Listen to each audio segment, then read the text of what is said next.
talk to the head coach of the Ark Valley Chisholm Shelley Division 4 champions. Congratulations, Coach. Thank you, Was it a long Tracy. time coming, or? Slightly. A lot of hard work these girls have put in.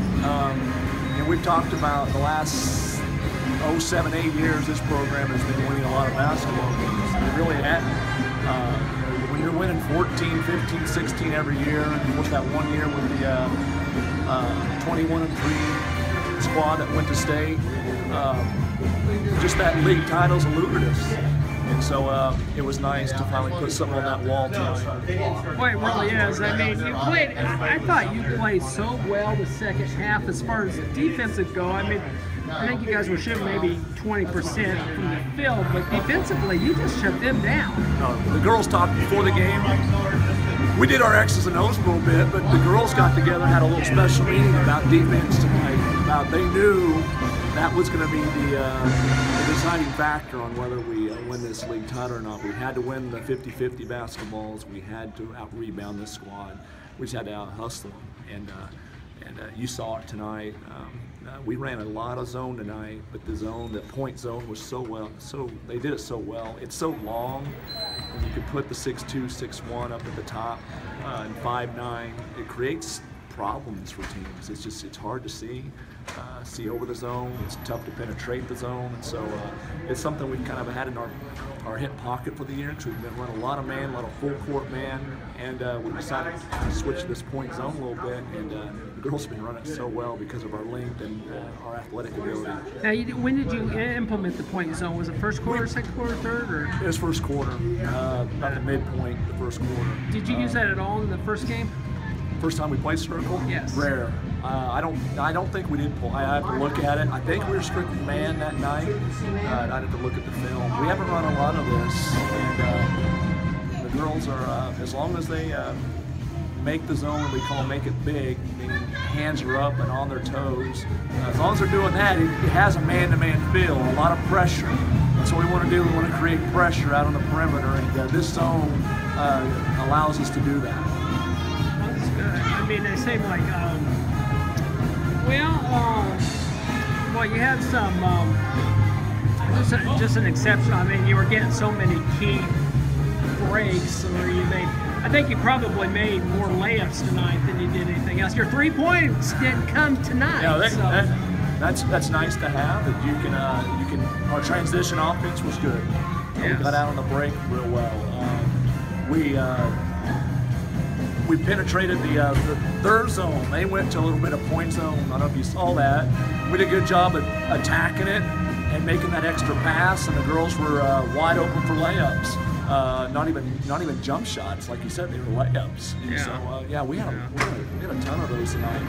Obviously, when you take layups, usually those are going to be about a 95% shot. They should be. They seem to do pretty well with the layups. Yes. I mean, yeah, especially yes. Avery and Warren do very well. And Shaylin, I know Shaylin had what was the deal? It seems to me like Grace kind of got into foul trouble unnecessarily. I don't know what your I won't. Referees did a wonderful job. I'm not going to comment on their foul trouble. As far as right, but could you explain exactly why they called her on that fourth foul, especially, and there was another foul earlier in the second half? I mean, it didn't seem like she was doing anything on offense. I don't know, Tracy. I'll be honest with you. I will say that the technical, just so you know, so the Wellington people know, that was not an attitude thing. If the girls know, our rule is if you get a technical on the floor because of lipping off to the refs or to a player, you're done for the night. And so I was holding my breath there, and the ref came over to me and told me that she shot the ball and then pulled the circle girl down on top of her. Just kind of grabbed her jersey and pulled her down. And there was just a lot of activity he had to call a T on it, and so it wasn't anything. So she had lost her balance. It wasn't an attitude thing. So, okay, good. Yeah, I want to make sure everybody knows that, and that's clear. So that's got to be the first time you've had a tech all year. So, unless, have you had one? Or? I haven't had one. You haven't had one, so. First one of the year. All right, well, it's a great job. You had the seniors go out with a league title, and now you've got now. You got Clearwater on Thursday, and then probably your first round game with Mulvane. Correct. So well, And then it gets really good. Exactly. Then it gets interesting. So it's what the girls have worked for since November 16th. I say November 16th since the 1st of June last summer. You know, when we get them for the 5 to 6 weeks, you know, they knew that this could be a special year. So this is the time of year that they worked for. Yeah. Did you feel like did it come more easily tonight than what you thought it might? I mean, the score is because Circle's good. Circle's a good ball team. I mean, they beat Rosedale by 10. Yeah, So. Coach Henry he's a heck of a basketball coach. And, the score surprises me. Yeah, no question about it. I think what was encouraging to me about that was, I mean, you shot really badly, but your girl still was able to manage to win by 19 points. Right. Just did other things like we talked about, offensive transition buckets, attacking the zone the way you're supposed to attack a zone when your 3-point jump shot's not there. That's a good sign for us because we know we can shoot the 3-point ball, and so when you're doing other things, it's a good thing. Yeah. All right. Well, thanks, Coach.